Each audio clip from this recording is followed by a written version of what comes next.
Hello dear students of class 12th। अभी हमारा जो role of microbes in human welfare वाला जो चैप्टर चल रहा है, उसमें मैंने आप लोगों को पिछली बार बायो फर्टिलाइजर्स के रूप में माइक्रोब्स का क्या रोल है वो मैंने आप लोगों को पिछली बार समझा दिया था। उसमें मैंने कौन कौन से बैक्टीरिया, कौन कौन सी ब्लू ग्रीन एल्गी, कौन कौन से टेरिडोफिटिक प्लांट, माइकोराइजा, इनका बायो फर्टिलाइजर के रूप में क्या क्या यूजेस है और बायो फर्टिलाइजर का क्या महत्व है वो हम डिस्कस कर चुके पिछले प्रीवियस वीडियो में। अब आज हम लोग इस चैप्टर का एक और बहुत इंपॉर्टेंट पोर्शन स्टडी करेंगे, वो है role of microbes as a bio control agent. Bio control agent मतलब जैव नियंत्रक कारक के रूप में। मतलब इसको मैं आपको बिल्कुल टू द पॉइंट समझाता हूँ। जो एग्रीकल्चर में जो किसान खेती करते हैं उसमें क्रॉप फील्ड या फसली जो पौधे होते हैं, क्रॉप प्लांट्स होते हैं, उनकी तीन मूलभूत समस्याएं रहती हैं। उन समस्याओं में सबसे पहला रहता है खरपतवार, जिसको अंग्रेजी में वीड्स कहते हैं। सेकंड होता है इंसेक्ट, जिनको हम लोग कीट कहते हैं। और तीसरा होता है आपका फंजाई, जिनको हम लोग कवक कहते हैं। इन तीनों के द्वारा क्रॉप प्लांट को बहुत ही नुकसान पहुंचता है। जनरली किसान क्या करते हैं? जनरली किसान इनको डिस्ट्रॉय करने के लिए या इनको इरेडिकेट करने के लिए या इनको इनसे मुक्ति पाने के लिए वो तीन प्रकार के केमिकल स्प्रे करते हैं। कीटों को समाप्त करने के लिए वो कीटनाशकों का छिड़काव करते हैं, जिनको हम लोग इंग्लिश में केमिकल पेस्टिसाइड्स कहते हैं। कवकों को नष्ट करने के लिए वो कवकनाशी का छिड़काव करते हैं, जिनको फंजीसाइड्स कहते हैं। और खरपतवार को नष्ट करने के लिए वो खरपतवार नाशी या वीडीसाइड्स का स्प्रे करते हैं। तो ये वीडीसाइड्स, फंजीसाइड्स और आपके इंसेक्टिसाइड्स, मतलब हिंदी में खरपतवार नाशी, कवकनाशी और कीटनाशी, इन तीनों को मिलाकर हम लोग केमिकल पेस्टिसाइड्स कहते हैं। इन केमिकल पेस्टिसाइड्स को परचेज करने के लिए, इनको खरीदने के लिए किसानों को काफी धन खर्च करना पड़ता है और ये काफी महंगे मिलते हैं। और जब इनका किसान फसली पौधों के ऊपर छिड़काव करते हैं तो उससे एक तो कृषि के ऊपर लागत बढ़ती है, मतलब setting of cost on the agriculture increases, plus इससे इन्वायरमेंटल पोल्यूशन भी होता है, मतलब पर्यावरण प्रदूषण भी होता है। इसके अलावा इससे जो हमारी जो इंडिजिनस बायोडाइवर्सिटी है, मतलब जो हमारी देशज जैव विविधता है, उसको भी काफी नुकसान होता है। इसके अलावा जो फार्मर्स होते हैं, किसान होते हैं, उनके किसानों के जो स्वास्थ्य है उसके ऊपर भी गंभीर स्वास्थ्य संकट, मतलब हेल्थ हैजार्ड्स क्रिएट होते हैं। अब इनको हम लोग कैसे निजात पाए इनसे? तो इसके लिए जो साइंटिस्ट हैं, उन साइंटिस्ट लोगों ने बताया कि हमारे आसपास बहुत सारे ऐसे प्लांट, बहुत सारे ऐसे माइक्रोब्स पाए जाते हैं जिनका यदि हम इन केमिकल पेस्टिसाइड्स की स्थान पर इनका अगर हम यूज करें तो इनसे ये जो अभी मैंने आपको जो फोर सेट जो प्रॉब्लम से बताइए। एक तो ये प्रॉब्लम हल हो जाएगी आपकी, दूसरा एग्रीकल्चर के ऊपर जो सेटिंग ऑफ कॉस्ट है वो भी कम हो जाएगा, और गुड क्वालिटी का फूड, मतलब अच्छी क्वालिटी का, जिसका यूज करने से मनुष्य के स्वास्थ्य के ऊपर कोई समस्या ना खड़ी होगी, बीमारियां नहीं होगी, ये सारी समस्याएं हमारी काफी हद तक हल हो सकती है। इन सबको जो कि बायोलॉजिकल ओरिजिन के होते हैं, जिनका हम यूज वीट्स, आपके इंसेक्ट्स और आपके फंजाई, मतलब खरपतवार, कीट और कवक, इनको नष्ट करने के लिए जिन बायोलॉजिकल ओरिजिन के माइक्रोब्स और प्लांट का यूज करेंगे, इनको हम लोग कलेक्टिवली कहते हैं बायोपेस्टिसाइड्स, हिंदी में बोलते जैव पीड़कनाशी। ठीक है, तो जैव पीड़कनाशी और रासायनिक पीड़कनाशी दो हैं हमारे पास, केमिकल पेस्टिसाइड्स और बायोपेस्टिसाइड्स। अब इन दोनों में कंपैरेटिवली देखा जाए, मतलब तुलनात्मक देखा जाए, तो तुलनात्मक रूप से देखा जाए तो कौन सा अच्छा है, तो बायोपेस्टिसाइड्स हर एंगल से यूं मान के चलना किसानों के लिए काफी फायदेमंद है। दूसरा, इनसे पोल्यूशन भी नहीं होता है, इससे किसानों के स्वास्थ्य के ऊपर कोई गंभीर प्रभाव उत्पन्न नहीं होता है, और बायोडायवर्सिटी या जैव विविधता को भी कोई क्षति नहीं पहुंचती। बट समस्या दूसरी है। समस्या क्या है, किसान इनको लेकर कन्वेंशनल नहीं है। कन्वेंशनल मतलब परंपरागत नहीं है। तो जो एग्रो साइंटिस्ट है, जो कृषि वैज्ञानिक है, वो इनके यूज के लिए बाकायदा फार्मर्स जो हमारे हैं उनको ट्रेनिंग्स अवेलेबल करवाते हैं, उनको किस टाइप से यूज करना है ये सारी चीजें बताते हैं, तो इनका यूज करना चाहिए। तो ये तो हो गए हमारे एक सिंपल जो हमने कॉन्सेप्ट पढ़ा, इसका बेस। अब हम लोग अपने जो मेन मुद्दे पे आते हैं कि एग्जामिनेशन के अंदर प्रश्न कैसा आएगा। तो क्वेश्चन ऐसा आता है, जैव पीड़कनाशी क्या है, इनके लाभ तथा हानियां लिखिए। What is biopesticide, write their advantage and disadvantage. ठीक है, बहुत ही इंपॉर्टेंट प्रश्न है, लगभग हर साल परीक्षा के अंदर बोर्ड के एग्जाम में पूछते हैं इसको। तो सबसे पहले तो हम लोग बायोपेस्टिसाइड या जैव पीड़कनाशी की परिभाषा समझते हैं। तो बायोपेस्टिसाइड या जैव पीड़कनाशी की क्या डेफिनेशन होती है, पहले मैं हिंदी में बता रहा हूं फिर इंग्लिश में बताऊंगा। जीवित उत्पत्ति के या वे सूक्ष्मजीव या वे पादप जिनका उपयोग कृषि में पीड़कों के नियंत्रण के लिए किया जाता है, उन्हें जैव पीड़कनाशी कहते हैं। इंग्लिश में क्या हो जाएगी, बायोलॉजिकल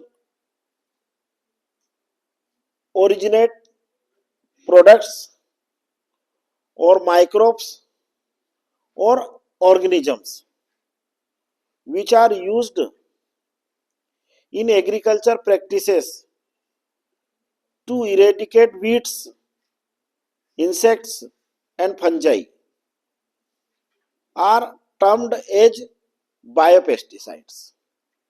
अब ये बायोपेस्टिसाइड के रूप में प्लांट भी हो सकते हैं, बायोपेस्टिसाइड के रूप में माइक्रोब्स भी हो सकते हैं, और बायोपेस्टिसाइड के रूप में कोई फंजाई भी हो सकती है। ठीक है ना, तो इनके ये तो हो गई डेफिनेशन। अब इनके क्या एडवांटेज है, क्या इनके लाभ हैं, तो पहला एडवांटेज, पहले हम एडवांटेज के बारे में बात करेंगे, मतलब लाभ, फिर हानियां।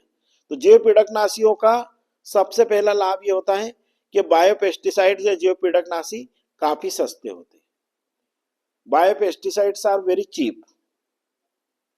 सेकंड, जैव पीड़कनाशियों का उपयोग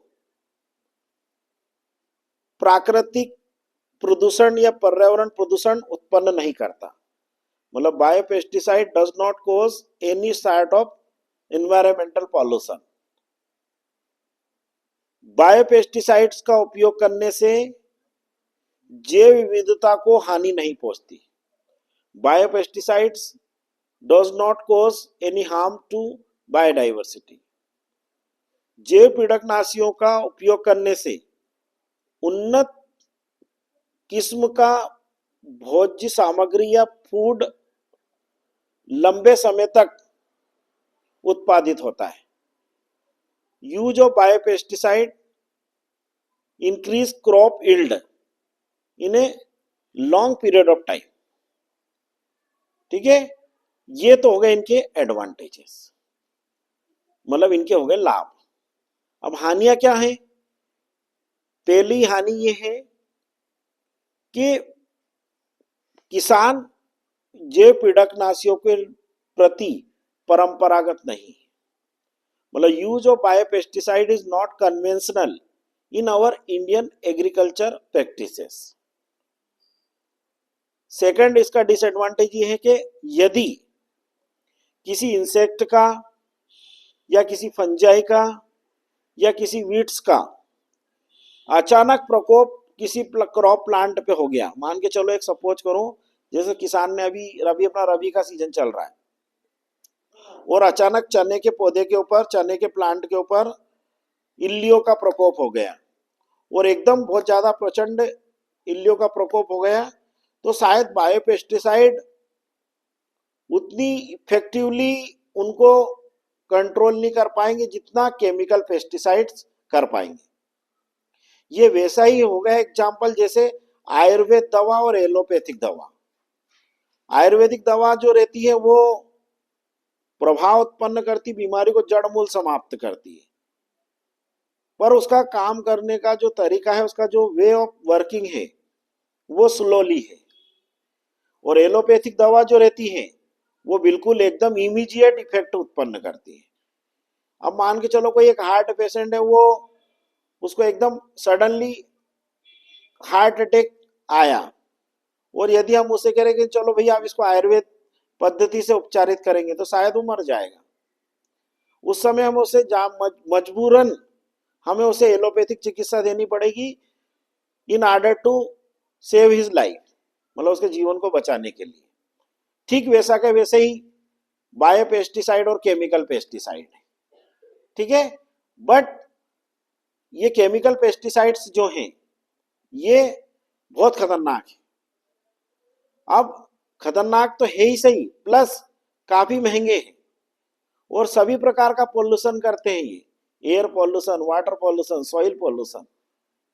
ठीक है, और इसके अलावा इनका कंटिन्यूअस यूज एग्रीकल्चर प्रोडक्शन को कम करता है और इसका यूज करने से जो फूड आइटम जो जैसे मान के चलो किसान आजकल जो इनका छिड़काव करके फल सब्जियां उत्पादित कर रहे हैं, चारा उगा रहे हैं, इन फल सब्जियों और को अगर अपन खाएंगे और उस चारे को यदि हम लोग जो दूध उत्पादन करने वाला जो पशु उसको खिलाएंगे तो उसके दूध में भी वो उस केमिकल के इफेक्ट आएंगे और वो हमारी हेल्थ के ऊपर नेगेटिव इफेक्ट डालेगा। तो ये दोनों पक्ष हैं इसके, मतलब दोनों एस्पेक्ट्स हैं। बायोपेस्टिसाइड भी बहुत इफेक्टिव है ना। अब उसमें मैं आपको एक बायोपेस्टिसाइड का बहुत क्लासिकल एग्जांपल बता रहा हूँ, बीटी कॉटन। बीटी एक बैक्टीरिया होता है बैसिलस thuringiensis। ये बैक्टीरिया सॉइल में प्रेजेंट होता है नेचुरल।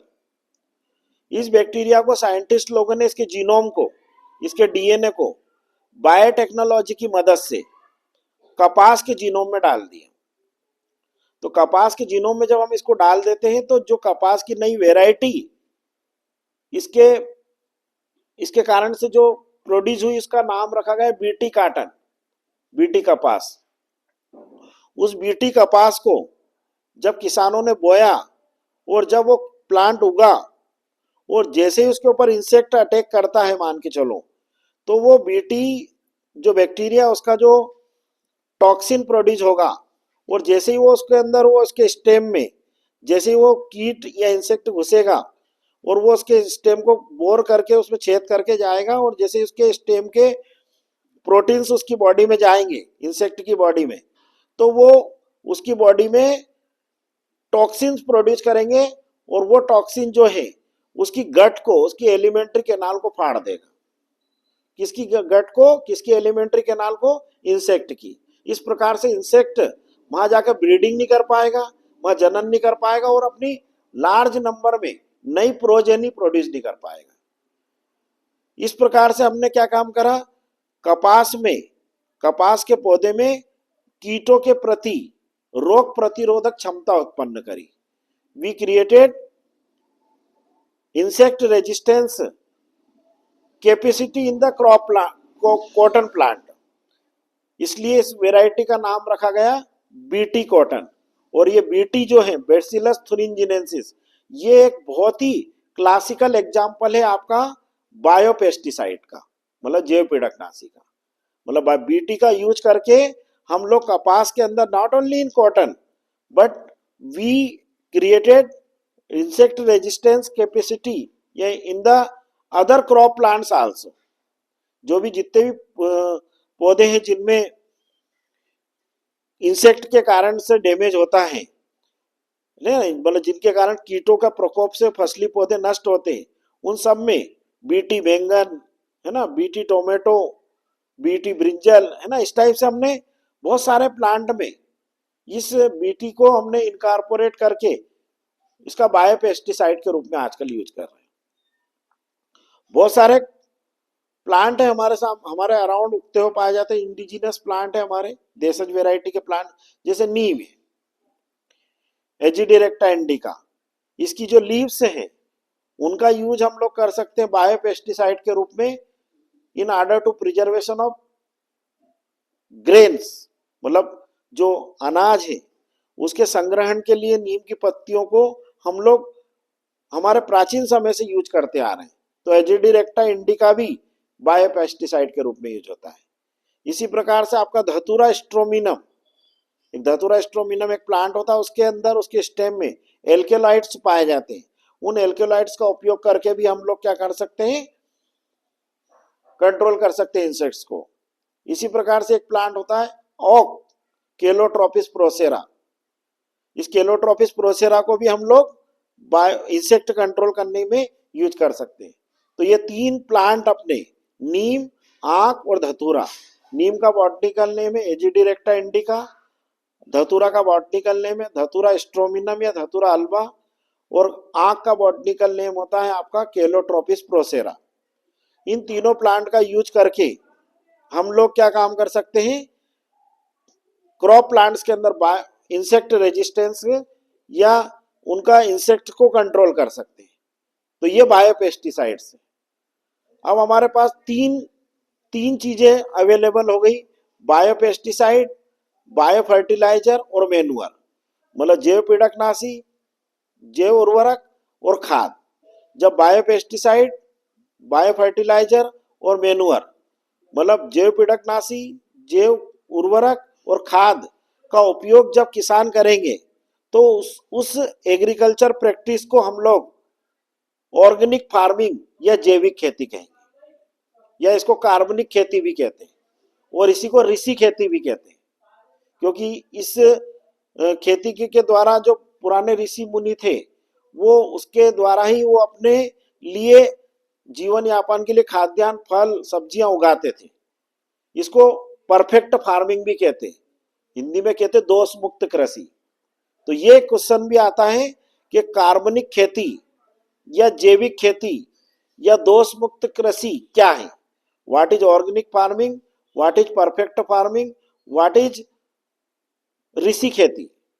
ठीक है ना, ये कैसे, क्या है ये, और इसके क्या डायमेंशंस हैं, और क्या इसके लाभ है, क्या इसकी हानियां हैं, ये भी क्वेश्चन परीक्षा के अंदर आता है। तो कभी कभी इसका जो प्रश्न आएगा कार्बनिक खेती का, वो ये आएगा कार्बनिक खेती क्या है, इसके विभिन्न आयाम और लाभ लिखिए। What is organic farming, right its various dimensions and its advantages. तो कार्बनिक खेती या जैविक खेती या दोष मुक्त खेती के क्या क्या डेफिनेशन है वो मैं आपको पहले परिभाषा बताता हूं। कृषि के किसी भी चरण में रसायनों का पूर्ण बहिष्कार, रसायनों का पूर्ण बहिष्कार और उनके स्थान पर जैव उर्वरक, खाद और जैव पीड़कनाशियों का उपयोग करके की गई खेती को कार्बनिक खेती या जैविक खेती या दोष मुक्त खेती कहते हैं या ऋषि खेती कहते हैं। इंग्लिश में क्या हो जाएगी definition? Complete avoidance of chemical substance और chemical fertilizers, chemical pesticides in agriculture practice. In place of that, biofertilizers, manure and biopesticides are used. This agriculture is known as organic farming or perfect farming और ऋषि farming. ये इसकी definition हो जाएगी, परिभाषा हो जाएगी। इसके क्या आयाम है, इसके क्या डायमेंशंस हैं? उनमें आयामों में सबसे पहला आयाम है विविध फसल चक्रण, डाइवर्स क्रॉप रोटेशन। इसका मतलब यह है कि हमें किसी भी खेत में एक ही एक प्रकार की फसलों का उपयोग नहीं करना है। इसके अलावा सेकंड आयाम है इसका use of bio fertiliser and manures in place of chemical fertilisers, मतलब रासायनिक उर्वरक के स्थान पर जैव उर्वरक और खाद का उपयोग, जैव पीड़कनाशियों के स्थान पर मतलब रासायनिक पीड़कनाशियों के स्थान पर जैव पीड़कनाशियों का उपयोग, use of biopesticide in place of chemical pesticide, जैसा मैंने अभी आपको बताया। इसके अलावा मिक्स्ड क्रॉपिंग, मिश्रित खेती, ये सारे ऑर्गेनिक फार्मिंग के अलग अलग डायमेंशंस है। डायमेंशंस का मतलब है कि इस ऑर्गेनिक फार्मिंग में ऐसा क्या करते हैं, ठीक है। अब इसके एडवांटेज क्या है, इसके लाभ क्या है? ऑर्गेनिक फार्मिंग में setting of cost in agriculture decrease, मतलब जैविक खेती में या कार्बनिक खेती में जो कृषि के ऊपर लागत घटती है, कम होती है। अच्छी क्वालिटी का खाद्यान्न लंबे समय तक उत्पादित होता है। Good quality of food yield increases in a long period of time. इसके अलावा पर्यावरणीय प्रदूषण नहीं होता, it does not cause any harmful environmental pollution. इसके अलावा इससे जो जैव विविधता को नुकसान नहीं होता, it does not cause any harm to the biodiversity. किसानों के स्वास्थ्य के ऊपर गंभीर स्वास्थ्य संकट उत्पन्न नहीं होता, it does not cause health hazards in farmers. इसके अलावा फसलों का पोषक मान बढ़ता है, न्यूट्रिएंट यील्ड या nutrient content of crop plant increases. These are the advantage of organic farming. Organic farming is a time demand process, मतलब इस समय की मांग है ये। मतलब इसके द्वारा जो फसलें उगाई जा रही है भारत में, यूं मान के चलना अलग अलग एरिया में आप जाएंगे तो हर गांव में, हर जहां पर किसान खेती करते हैं वहां पर मोस्ट ऑफ फार्मर्स इस एग्रीकल्चर की ओर वापस बढ़ रहे हैं, ठीक है ना। आप देखेंगे तो इसमें इस एग्रीकल्चर को करने वाले जो किसान हैं वो स्वयं तो स्वस्थ है ही सही, पर इसके अलावा उसके द्वारा जो वो फसल और अलग अलग जो प्रोडक्ट उत्पन्न करते हैं उसके द्वारा जो उनको जिन कस्टमर्स को वो अवेलेबल करवाते हैं उनके स्वास्थ्य के ऊपर भी कोई गंभीर स्वास्थ्य संकट खड़ा नहीं होता। इसके अलावा गवर्नमेंट जो है ऑर्गेनिक फार्मिंग करने के लिए किसानों को मोटिवेट भी कर रही है, उनको बाकायदा ट्रेनिंग्स भी अवेलेबल करवा रही है। भारत का एक राज्य सिक्किम, इंडिया का एक छोटा सा स्टेट है। उस स्टेट में जितने भी किसान हैं जो एग्रीकल्चर का काम करते हैं वो 100% ऑर्गेनिक फार्मिंग करते हैं, मतलब वो केमिकल फर्टिलाइजर्स का, केमिकल पेस्टिसाइड्स का यूज करते ही नहीं है खेती में। तो 100% ऑर्गेनिक फार्मिंग स्टेट है और सिक्किम। मध्य प्रदेश ने भी इस दिशा में काफी अच्छा कार्य किया है। तो ऑर्गेनिक फार्मिंग मतलब यूं मान के चलना, समय की आवश्यकता है। यदि मनुष्य का जो एक औसत जीवन काल जो घट रहा है, उसका सबसे बड़ा कारण है use of chemical fertiliser and use of chemical pesticide in agriculture practices. और अगर इनका यूज कर हटाकर हम लोग इनकी जगह पर बायो फर्टिलाइजर, मेन्योर और बायो पेस्टिसाइड्स का यूज करेंगे तो उससे लोगों के स्वास्थ्य के ऊपर भी कोई नेगेटिव इफेक्ट नहीं पड़ेगा। तो ऐसा करेंगे, ऐसा कर रहे हैं किसान। और एक समय आएगा जब आप देखेंगे कि इंडिया पूरे वर्ल्ड में आप देखेंगे कि एक एग्जाम्पल सेट करेगा जहां पर कि भारत भी एक 100% ऑर्गेनिक फार्मिंग कंट्री है। ठीक है, समझ में आया? तो ये ऑर्गेनिक फार्मिंग थी। और इस ऑर्गेनिक फार्मिंग में आपके माइक्रोब्स का और एज ए बायो फर्टिलाइजर और as a bio control agent के रूप में यूज किया जा रहा है।